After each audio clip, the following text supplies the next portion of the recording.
So, who is actually responsible for all this stuff? I'm not like everybody else. What's up, guys? John Claymore here, and this video right here will be going on Gear Issue 33 as well. I've not actually posted that channel as much as I wanted to, and obviously I'm making this video a little bit later on in the afternoon. I had a few things I had to take care of this morning. Of course, I just now got back home to take care of it. This video right here will be released at right around 6 o'clock Eastern Standard Time on John Claymore, and it'll be at about 5 on Gear Issue 33. Of course, it may be 6:30 before it's released, but there's also going to be the video on the Bill Maher, Rob Reiner thing. That will also be out on Claymore as well. And there will be an updates video out on both channels tomorrow to go. Actually, the updates video will be on Gear Issue 33. And, of course, there'll be 2 to 3 videos out here on John Claymore to kind of catch up on things a little bit. Now, guys, we got to have this discussion because, and I just want to give you guys my thoughts on this because there's been this great debate right now online about who's actually responsible for the, guy said it within the first 2 minutes. Now, guys, in this video, we're going to be talking about the actual lockdowns themselves. We're going to briefly go over the pandemic. We're also, at the same time, going to talk a little about the censorship. We're going to be talking about all the things that actually happened in 2020. It's not going to be that long of a video. I'm basically paraphrasing a lot of this stuff. And, of course, we're going to ask the question, who's actually responsible for the stuff that's going on as far as the jab is concerned? Now, guys, really quick. My position on that topic has never changed. It is your choice whether you want to get it or not. Consult with your doctor. If you don't want to get it, don't get it. If you do want to get it, go get it. Me personally, I never got it because, quite frankly, it was experimental. And you've been hearing a lot of things I hear lately about the 18 to 49-year-old crowd. People just magically just falling over and dropping dead and having heart problems. And you got some people who are trying to retire. And, of course, you've got some athletes right now who, quite frankly, are still banned and competing in certain competitions because they didn't actually get it. Kind of funny how it is that the left demands you to take something, and then of course, they call us a bunch of fascists, but they're the ones who demand it. Now, guys, we're going to be talking about this, and of course, we're going to be going through this very, very briefly. And there's also going to be like a 4-minute, let's just say 4-minute montage that came from somebody who brought this issue up last week, because I think you're going to see this happen here in the future. Basically, the MO of the current administration is the same MO of the administration that came before the Trump administration, the Obama administration. Basically, their thing is to make something 10 times worse, and of course, it did get a lot worse. And then they turn right back around and say that things are getting better when they do stuff like drain the strategic oil reserve to bring the price of gas down, which, by the way, shop here where I'm at to $4.60 a gallon. They bring it down to $3.30, and they say they fixed the problem, but yet you don't see it go any lower. I'm just using this as an example. Okay, the idea is to screw things up, then turn right back around and say we got things, we got it done, we got things a lot better. When in reality, you did not. Also, something else too. A lot of these jobs are apparently getting created. They're getting created with 2 straight quarters of negative growth, and of course, most of these jobs are turning out to be part-time jobs. Okay, do you guys see where you guys see where I'm coming from? So them blaming something on somebody else would not surprise me, especially if it was something that, quite frankly, they made 10 times worse. Now, guys, when Joe Biden came into office, what was the very first thing he did? Before he came into office, he was saying that he would not mandate the vaccine. So what did he do? Signed an executive order saying that you had to take the vaccine. Of course, that executive order would not have been upheld once somebody sued, and eventually people just kind of gave up on this. Now, I remember at the time, companies were saying they were going to lay people off for not taking the jab. It was an executive order. It goes no further than the executive branch of the government. Woke companies and woke corporations would have complied on their own. I would just advise you to go try to find another job. And I know people lost their jobs during the pandemic as a result of this. Is it possible that maybe some of these new jobs are people that, quite frankly, just got their job back from being told they could not work because the pandemic? Is it possible that people may have gotten laid off or gotten fired and then they collected unemployment and then they sat around for 2 or 3 months trying to find more work and then they got a job somewhere else at a place that was not work? I'm just throwing this out here. There's many, many possibilities, which, by the way, this is what this channel does. We try to explore the possibilities and we try to come up with a common sense assessment. Now, guys, you're probably thinking to yourself, a lot of this is opinionated. And I'm going to go ahead and tell you right now that this particular video right here, I'm giving you my opinion on this matter, okay? So you guys don't have to agree with me. You can agree, you can disagree. It's okay with me. Leave it in the comments section. But either way, I want to talk about this. So let's go over 2020 really quick. We have this pandemic. We lock everything down. Trump administration orders the lockdowns. They put in a travel ban, which, by the way, Fauci would later on have to come out and say that it actually saved lives. The blue state governors, when everybody else was trying to open back up, they stayed locked down. Then you had a bunch of riots come in. And, of course, a lot of these blue state governors refused National Guard help. I mean, we tried to stop the stuff, and, of course, they didn't want to do it. So when it comes to the topic of lockdowns, I actually blame blue state governors on this one because the president at that time was trying to get these places back open. You see, I personally never agree with the lockdown. At best, if you lock me, I think if anything, maybe the travel ban should have been put in place, and they should have actually instituted like a semi-lockdown, meaning that the healthiest people, they go to work, those who, quite frankly, are being targeted, those who, by the way, we see are the ones who are most at risk, because you were getting the data at the time that at the time we were actually finding out. Now, really quick, what I mean by lockdown is an actual full-on lockdown. Okay, what I mean is actually locking everything down like we did for about 4 to 6 weeks. Maybe putting things down for like 2 weeks to try to figure out who the hell are the main people being affected, and then going through the trial and error system was a lot better. Other countries did a little bit better job. Like I think it was South Korea was actually going house to house and actually testing people, which by the way, South Korea is obviously a much smaller country. You can't do that here in the United States. I think that we could have done that where we had the healthy people go to work, and of course the people who were more susceptible to the virus stay at home. I think that is what probably should have been done. Also, something else too, the nursing home debacle was obviously one of the worst moments in this country's history, when you have governors putting sick people inside nursing homes, getting the elderly sick, and of course they die. And of course we champion Andrew Cuomo's freaking ass for doing that there, when in reality he actually committed a pretty bad crime. It was actually murder. That right there I'll digress on. So basically, yes, I feel like the lockdown issue was actually more of a blue state problem. They kept states locked down. Meanwhile, states like Georgia, states like Florida, they handled it perfectly.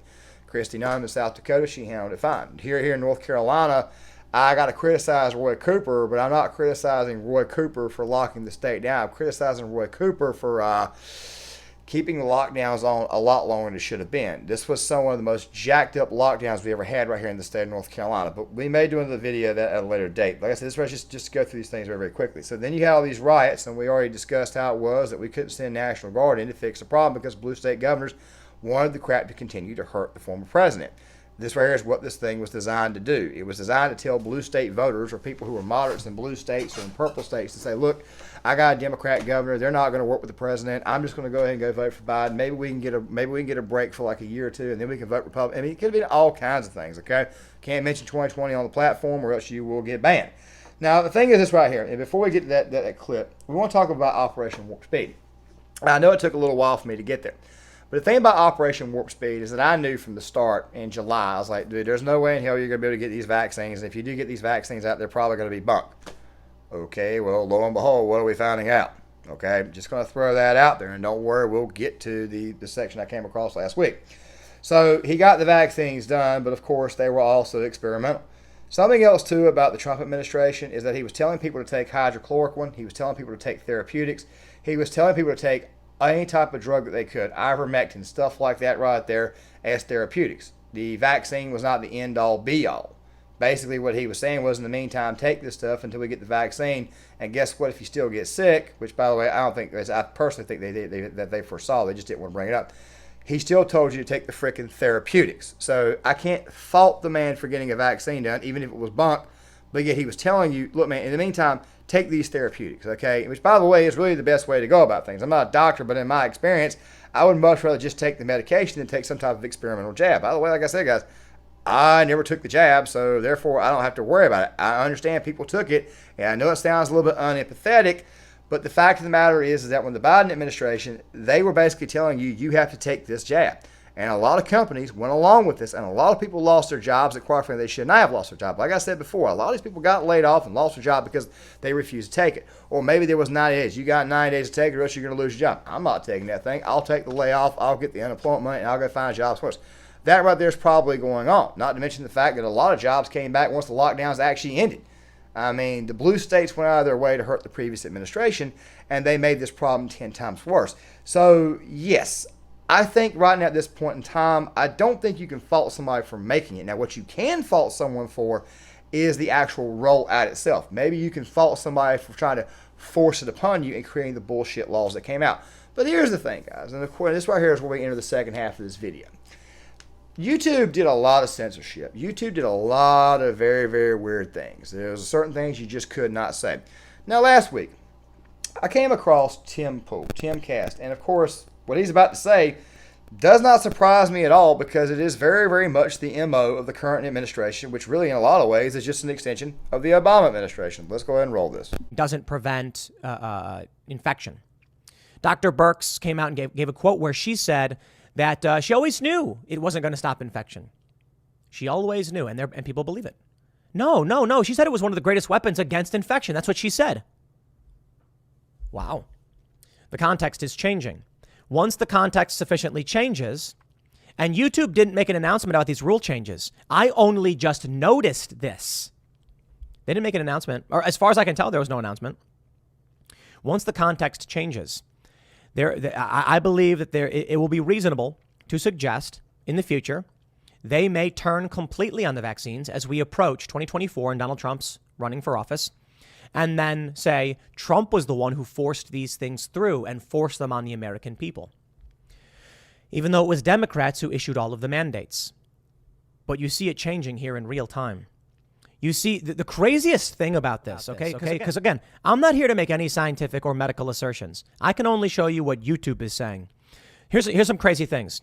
Social distancing and self-isolation misinformation. Content that disputes the efficacy of local health authorities or whose guidance on physical distancing or self-isolation measures. Gone. You know why? Because the new CDC rules say no quarantine. The new CDC rules say that guidance for those who are vaccinated and unvaccinated is now the same. That's what the CDC says. Look at this. Claims the virus no longer exists or the pandemic is over. Gone. Gone. Here's the crazy one is about the mask one. I think is the craziest one. Look at this. Claims that wearing a mask causes oxygen levels to drop. Been removed. What? No, come on.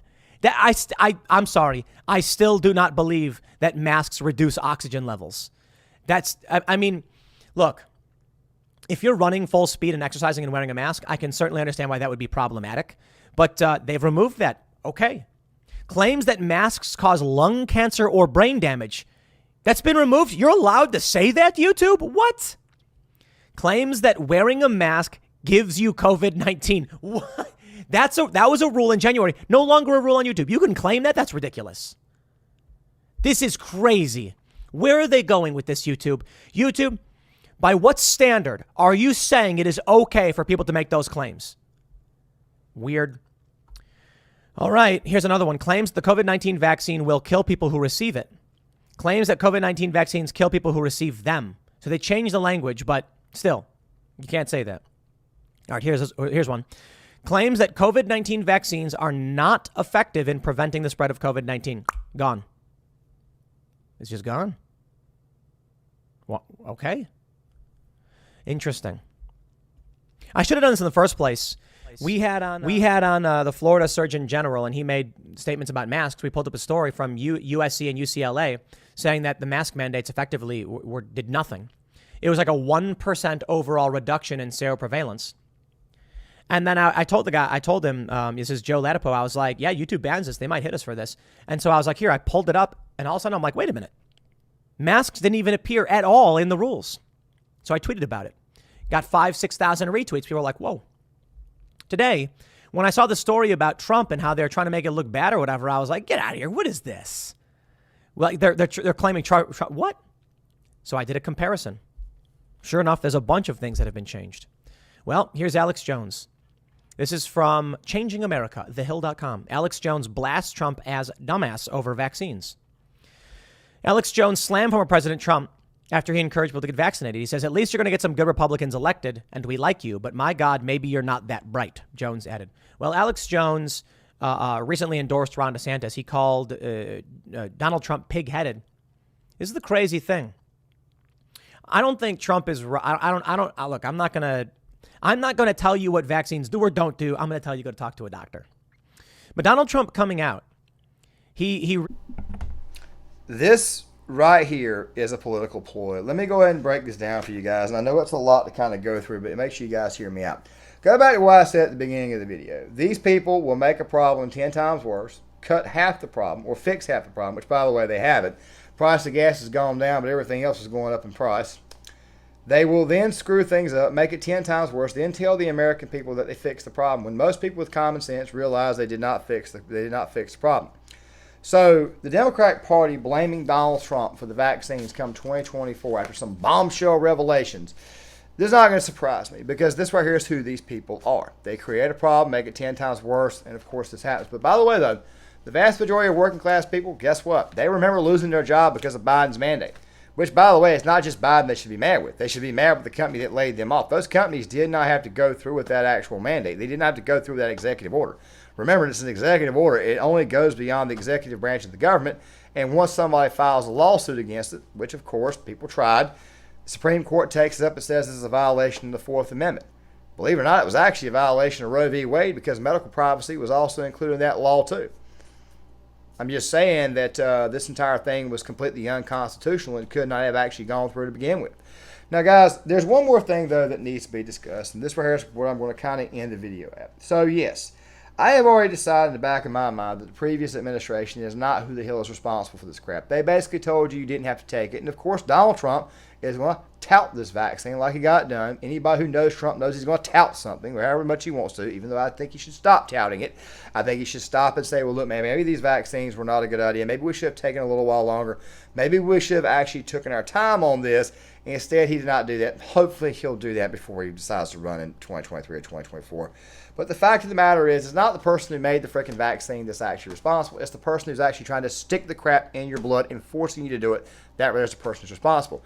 Now, guys, this said individual right here is a guy that I'm following on Twitter who, quite frankly, I think he followed me back. Yeah, he followed me back the other day. Go follow this guy's account because he says a lot of truth. Let's go ahead and roll this. Howdy, liberal. Hey, let's get a couple fucking things straight right out of the box. If you don't understand the fact that a president of the United States has all declassification power after being told no less than 1 million fucking times on Twitter and Facebook and everywhere else, that's your problem. That's your problem that you're so fucking thick-skulled that you don't listen, and that the only thing that you're willing to do is turn on the same fucking idiots like Rachel Mad Cow Maddow and listen to what that stupid bitch has to say on a nightly fucking basis and get your brain filled with fucking bullshit, number one. Number two, before you start trying to spin the vaccination over onto Donald Trump, hey, you know what? There was a huge pandemic unleashed by the Democrats to get Donald Trump removed from office, which is clear as fucking day. We all know that now. And we also know that Mike Pence and everyone else in his administration, including fucked up Fauci, lied. They lied to this man to get him to fast track a vaccination. Now, did he do that? Abso-fucking-lutely. What else did he do? He tried to tell you guys to take ivermectin, other therapeutics, hydroxychloroquine. There's more than enough double-blind trials out there that prove the efficacy of these treatments against COVID-19 and many other viruses, and they have been for years. If you want to be fucking stupid, but don't ask the rest of us to do it right along with you. That's the same thing that you asked us to do when you were threatening us with our jobs and our livelihoods and our abilities to go out in fucking public if we didn't take the fucking shot, that you're now trying to turn around and blame all the fucking deaths from the shot on Donald Trump. I see no less than 10 of you every day saying, oh, I wish I'd never taken a fucking vaccine. Guess what? You did, you fucking simp. And that's your fucking problem, not mine. I'm fucking pure-blooded. Joe Biden is the only person that took that vaccination from the day it was released and forced American people by the fucking millions to take it so they could work and feed their fucking kids. And guess what? Many of us didn't. We're the control group. You're the fucking sheep. You have a good day. Couldn't have said it any better. Okay, it's not my fault that you decided you wanted to take one. It's not the guy who made it who friggin' told you. It's not the guy who made the ordeal or got it done. It's not his fault that you took it. You made a decision. You took it on your own. By the way, guys, this video is not meant for those who took it because they felt like they needed to. I understand it. It was your choice. Like I said, if you want to take it, go right ahead to it. I was even tempted to take it at one point in time, even though I knew it was experimental. So I don't blame you for that. But to those woke leftists out there who now are freaking susceptible and so freaking brainwashed that they can't see the actual truth and that their minds and their souls are corroded with so much sex, drugs, and TV and that they can't really actually see and they can't focus and they can't think to themselves, well, maybe it was the guy that I voted for was the one who forced the crap down my throat. Even though a lot of them lined up to go get it, even though they wanted the previous administration out, yet they were still willing to drink the actual Kool-Aid itself. These people are mindless and gone. So I'm going to say this right here before I transition over to the update section of this video, which will not last long. Yes, Donald Trump's warp speed was not good. Yes, Donald Trump's warp speed was bad. Yes, Donald Trump's warp speed could have been better thought out. Yes, Donald Trump's warp speed should have actually been much, much more thorough, and the stuff could have been actually better. And of course, he created an experimental vaccine that, quite frankly, we're finding out is not so great. But at the end of the freaking day, he never got a second term, so therefore he was never there to actually force the crap on you. At best, the only thing he did was tout it. Yes, he got that done. However, it was Joe Biden. It was the current administration. It was the administration that's being handled by the globalists. It's the administration that's being handled by Susan Rice and Ron Klain and probably multiple other people that were in the Obama administration, at least his second term. It is this administration, however, that bent you over and shoved their shit up your ass without even giving you the common courtesy of lubricant or frickin' reach around. So yes, Donald Trump is the one who got that done, and yes, you can fault him a little bit for it. However, it was Joe Biden that bent you over and fucked you. Guys, John Claymore here at Gear Issue 33. With that there being said, let's get to the update section of this video. Won't take but a second, guys, but my Rumble page is officially up. I'll be leaving a link in the description box for you guys to actually go to my Rumble page, or at least I'll just leave you the whole www.com, the actual Rumble website. You guys can find me, John Claymore. There's not really any followers or anything, but I haven't figured out when I'm going to start posting or anything, but I do actually have it up there. There's like 2 very, very small clips of Andrew Tate that I just posted, just to be posting to see how the actual posting worked. This video will not go there right now. I'll probably wait till probably after I get back from New York to start posting to Rumble. Don't worry, I'll create a schedule there too, because some of the videos might be a little bit different, because certain topics you're not going to be able to say here on YouTube anymore, especially when it comes to wokeness. I may have to change the actual format or do some more work on the format. Don't worry, I'll give you guys some heads up on that. Now guys, for Gear Issue 33, we're going back to multiple military scenarios. We're going to start that back this week. This video, of course, is being released on that channel as well, so that way if you're not subscribed to Gear Issue 33, make sure you guys subscribe to John Claymore. If you guys are subscribed to John Claymore but not Gear Issue 33, make sure you guys go over and subscribe over there. We're going to be going back to more military-related topics on that channel. I know we've been talking more about the economy and stuff, but right now with the way YouTube censorship is going and the type of adjustments they're making on the channel, as you guys saw in the Tim Pool segment, let's just say that we're a little bit confused. Guys, a lot of videos are going to be coming out this week. I wanted to go ahead and make this one this afternoon. It will be out a little bit later on this evening, right around 6 o'clock, 6:30 on John Claymore, and it'll be out somewhere between 5 and 6 on Gear Issue 33. With that there being said, guys, make sure you guys hit that like button. Make sure you guys hit the notifications bell. Hit the subscribe button. Let's go ahead and get to 1,000 subscribers. Let's go ahead and get to 4,000 watch hours. Let's go ahead and get monetized. Share the video with your friends. Share the video with your family. Pass it around. And one more thing, too, you guys can find me on Facebook right here. Also, something else, too, and I know this is taking a while. Make sure you guys leave a comment in the comment section. I'm going to get you guys' thoughts.